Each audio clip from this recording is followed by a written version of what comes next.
Well, seems like things are getting bloody and aggressive and hostile, and I never thought to see Lucy be put in a situation to where she literally loses an arm again. You don't know what I mean by again. If you remember, in the Grand Magic Games arc when they did the future timeline, future Lucy ended up having her arm cut off. Because I forgot I was like stuck under rubble or something like that. Because of the dragons and everything. But yeah. Well, this chapter was very bloody. And Lucy's in some dangerous trouble now. So yes. This is Fairy Tale 100 Year Quest chapter 102, titled Woman to Woman Battle. Loxus gets involved for a little bit, but hey, let's talk about it. Anyways, the cover page is of for some odd reason of Gray and Juvia going out on a date together in a airplane. Okay, as I don't know if that's a foreshadowing to I guess we get a cut over to a chapter bit of Gray and Juvia after this whole issue is done, and maybe we get an epilogue and Gray and Juvia are out on a date. Okay, fine, I'll take it. Anyways, let's get into the meat of this chapter. So we all remember from 2 weeks ago that Lucy got her clothes cut off by Kiria first, and then Lucy gets payback on Kiria by cutting her clothes off, and we all see Kiria's in the nude. And of course, like I said, Fairy Tale girls are the best animated girls in terms of body-like structures. What am I saying? Machimento draws his girls right. Anyways, and I just come to think of it, you know, Kiria actually reminds me a lot of frickin' Rebecca. Well, her design does. Yes, I watched Eden Zero.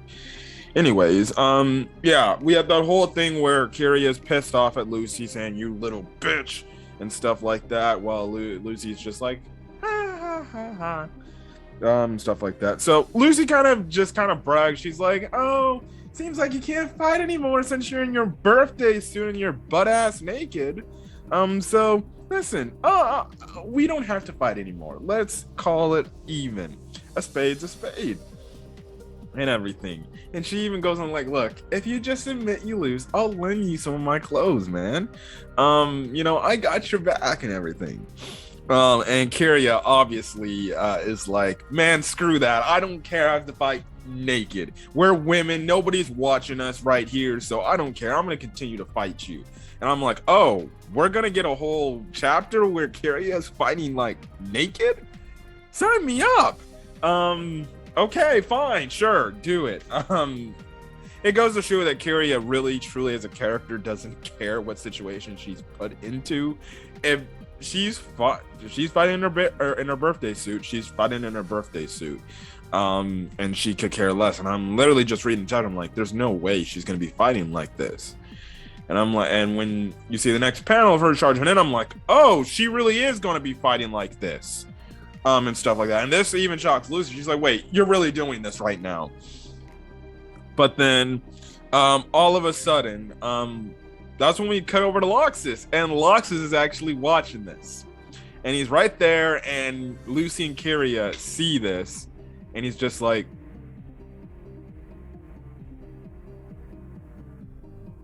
"Oh, naked girl." And the one thing I do like about this is the fact that Kiria clearly is flustered and embarrassed by this. It's already been a thing established since the Alderaan arc, that the fact that when Kiria and Loxus had their fight, Kiria actually took a liking to Loxus to where she's romantically into him now. And stuff like that. And I do like the character thing. It doesn't make her like some crazy lunatic girl. She actually has legit feelings, and she has humanistic traits to where, okay, if a guy I like sees me, well, in the nude, I'm gonna get flustered, I'm gonna scream like a girl, and I'm gonna freaking not fight anymore because I don't want to have this guy see me I'm like this, like I'm this vulnerable and everything. I like it. It gives some humanness to Kiria that already isn't seen. And like I said, I feel like this arc's gonna go in the direction. This is gonna be the arc where Fairy Tail and Diablos end up becoming allies and becoming friends, which I guess in a way, by this means Loxus and Kiria is gonna start hitting on Loxus. Albeit will Loxus, I guess, acknowledge her and then I guess be fine with it. Now to our boy Freed's chagrin, he might not like that, but I digress. I think Loxus and Kiria would make a cute couple, and stuff like that. So yeah, and everything. So that's the whole thing. Lox is asking Lucy like, why is there a naked girl here? And Lucy's like, oh, don't worry about it and stuff like that.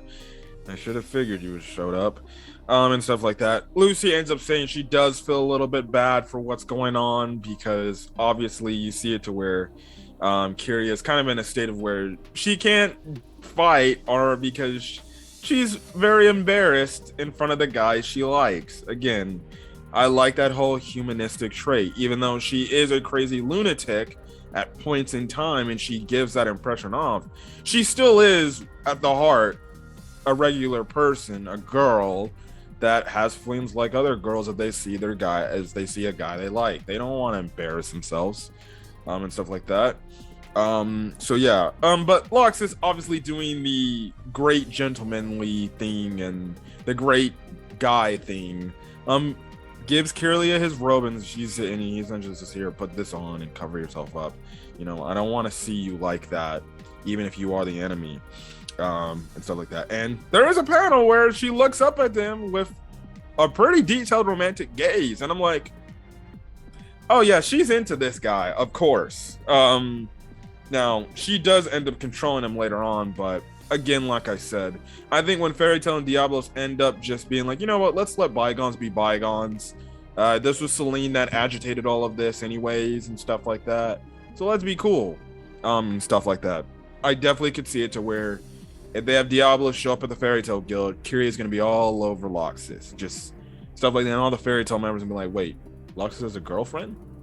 Oh no, that's just some crazy girl that loves him and stuff like that. So yeah, yeah, so Loxus is a great guy. We already know that. He's a Chad. He's been evolved as a character since the first time we saw him in the series. And his whole arc got redeemed in Tenro. Anyways, Lucy ends up saying, oh, well, I'm sorry, I guess I went a little bit overboard and stuff like that. And I was Kiria is like, please, you going overboard? You just made me freaking get naked in front of the guy I like and stuff like that. So, yeah. Very interesting that Lucy doesn't make any, I guess, special discussion of like, oh, she seems like she's into Loxus a lot. And stuff like that. She could probably use this to her advantage, but then again, we're gonna get into this. Anyways, Kiria's like, listen, thank you for the thing, but can you stay out of the fight? This is a fight between women, and stuff like that. And Lux is like, well, okay, sure. You know, if you want me to stay out of this, I'll stay out of it. And Lucy's obviously the sensible one in this whole thing. She's like, we know this is Lucy's character. She wants any terse sense of backup she can get. Like, she's telling Lox, no, I need your help. Please help me and stay and help me fight this battle. And stuff like that. Because Lucy's like, well, with Loxus here, I got a good chance I'm gonna come out of this battle alive. So yeah. Anyways, what happens is freaking Lox is like, well, okay, if you say so, Lucy. He starts piling up and he's like, all right, you know, look, I understand your wishes, lady, you know, but typically he gives this line of, if you hurt my guildmates, I'm gonna kick your ass, essentially. And stuff like that. But essentially Kiria does the same thing to Lox as that, well, she did to Urza back in the Alderaan arc. And if you remember back then, it didn't affect Loxus. It had no effect on him. Well, this time it does. And Loxus is the submissive puppy to Kiria. This shocks Lucy because this is the first time she's seen Loxus look like that. You know, it's reminding her of the Urza thing. and stuff like that. And she goes and say, well, I cut his strength and everything. And Lux is essentially under her control. She's making him kneel and stuff like that. Essentially telling Lux all these things like, it's okay, Lux, I'll be back. You sit there. And Lux is listening to her and everything. And stuff like that. Now, Kiria goes on to make the point. It didn't work on Lux's last time. It said it was because he was weak. But Kiria essentially confirms the fact the reason why it didn't work the first time when they first came across each other was all because of Ferris's white wizard magic that was affecting Lux at the time. And apparently Ferris's white wizard magic of taking control of half the Fairy Tale Guild, that was a lot more powerful than her magic, essentially. So that's why she wasn't able to overcome that, and stuff like that. So yeah, again, like I said, essentially she's just kind of babying Lux, just like she's saying like, oh, you're so cute, Luxus, and stuff like that. And Lux is like, I humbly accept your praise, and everything. So obviously Lucy's like, I have not seen this ever. So yeah, anyways, heck, she even makes Lux almost damn near lick his feet, or her feet. I'm like, yo, come on, this girl is a dominatrix. Which Lucy's like, bruh, you just like people submitting to you and everything, and I'm not gonna let you do that, especially to one of my guildmates. Essentially, Kiria is like, please, I only do this technique against people who are strong. Against small fries or weaklings like you, I don't need to do that. I'll just cut you to pieces and stuff like that. So yeah. Anyways, we're getting a clash between Lucy and Kiria. And essentially, the thing is, Lucy's going back and forth. They have a nice clash and everything. I thought if there was like one image I could take from this chapter, it'd be the one clash where she's clashing with Lucy's swords and everything and stuff like that. Now, Kiria goes on to say, sorry, but my blade cuts that strength and won't have any effect on small fries like you and stuff like that. Obviously, Lucy thinks is to replying back, oh, please, I put you in your birthday suit to begin with, so I don't think that makes me any small fry. Anyways, Kiria uses an attack called Doubles Dragon Double Slash. It essentially cuts through Lucy's cancer swords and utterly, essentially annihilates them. Then she ends up using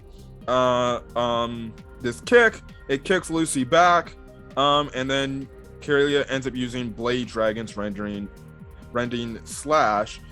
Lucy then pulls out Huflev de Toles, which is her whip if you didn't know.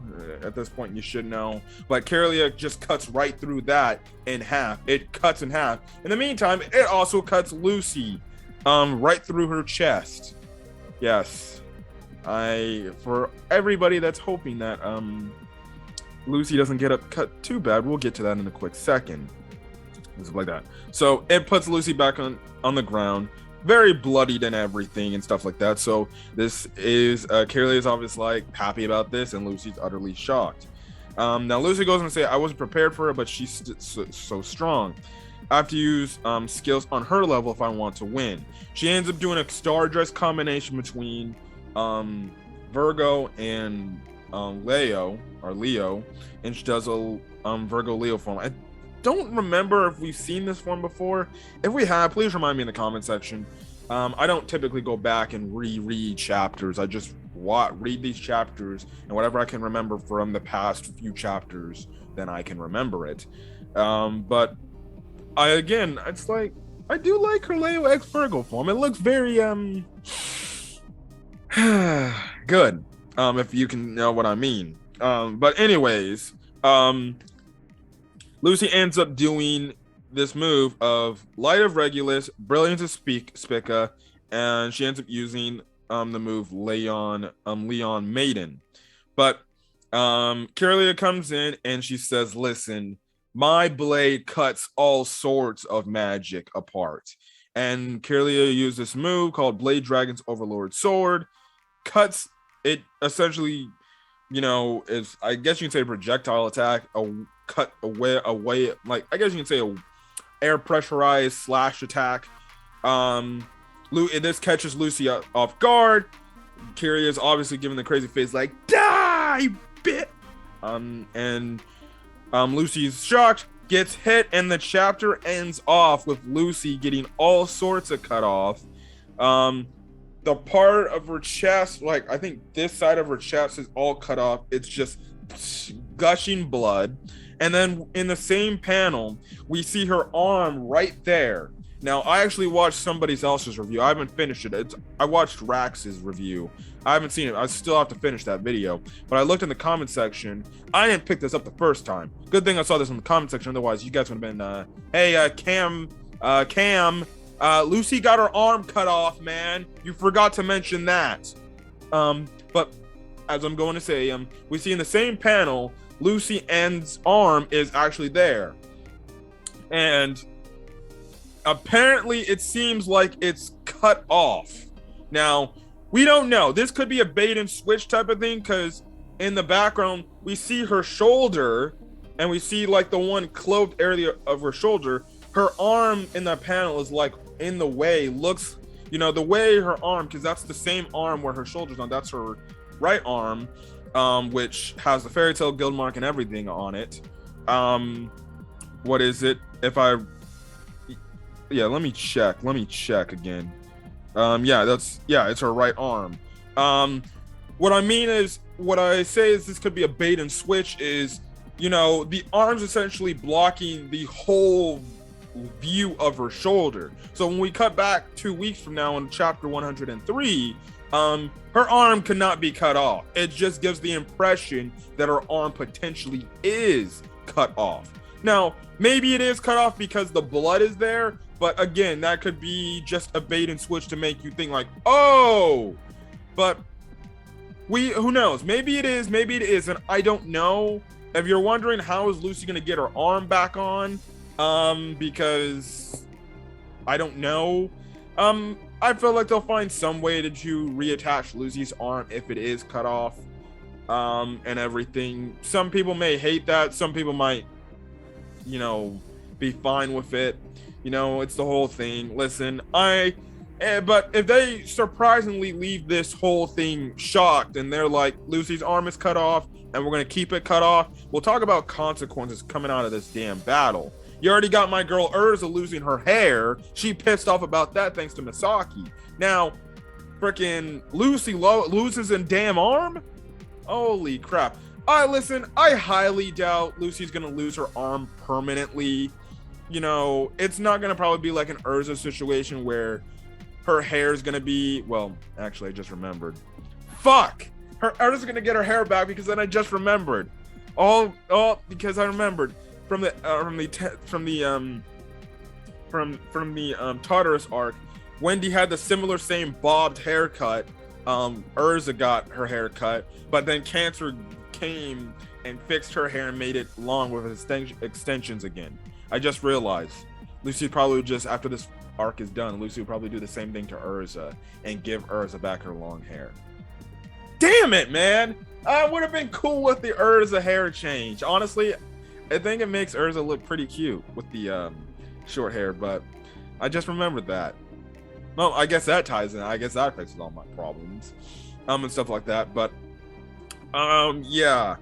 seemingly, Lucy's arm is cut off. Like I said, it could be a bait and switch. We don't know, because her entire arm, that potentially decapitated arm is covering the rest of the part of her shoulder, and we don't see like, oh, is her arm. So we might get back and if it is cut off, you see Lucy looking like, my arm is gone and everything and stuff like that, which makes her like future Lucy from the Grand Magic Games arc. Then I guess the last panel before that is Loxus is looking at this, and we know he's under control, but he's all shocked about this.